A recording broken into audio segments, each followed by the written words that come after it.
Hey, it's Brian Terry from the Disability Digest. Had a couple conversations this week about should I work or not work.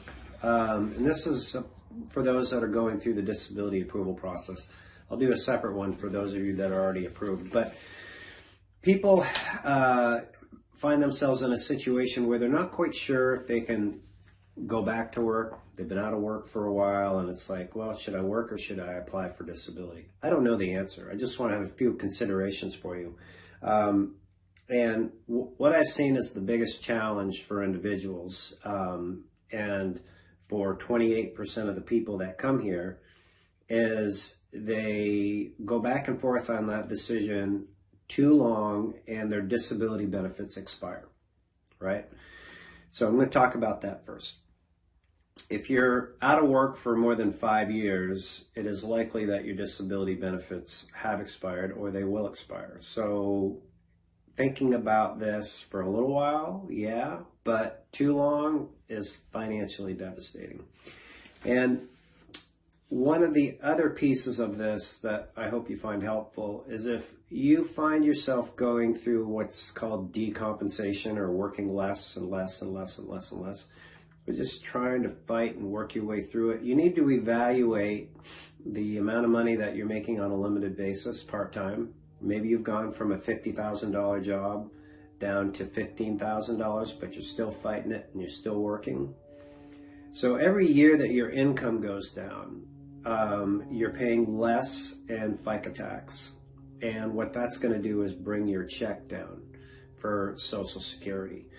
So there's a crossroads here that I see people are faced with. They've got that reduced income, and do they keep going at that and have their check erode, or do they apply for disability and get approved, right, and get their check at the higher level?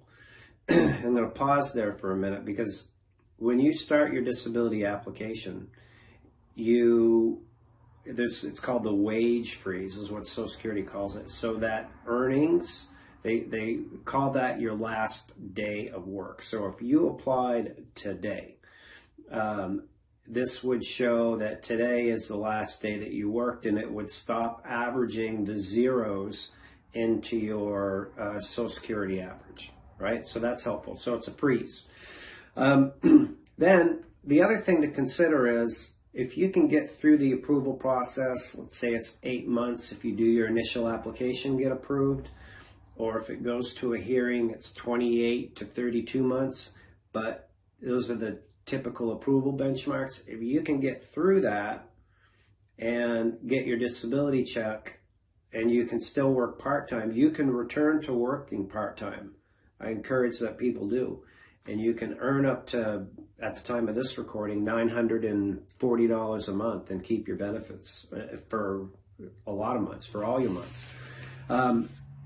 So factor all of that in. So the point is, only you really know if you can work or not. It's not your doctor that you go into your 12-minute visit and ask them, because they don't know what your day or your week or your month is like.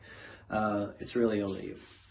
So you need to make a decision on that, and then go forward and seek action or go back to work. It's always better to work if you can actually work, in my opinion.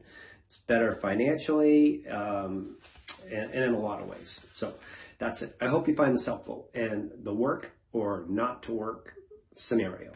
Make it a great day.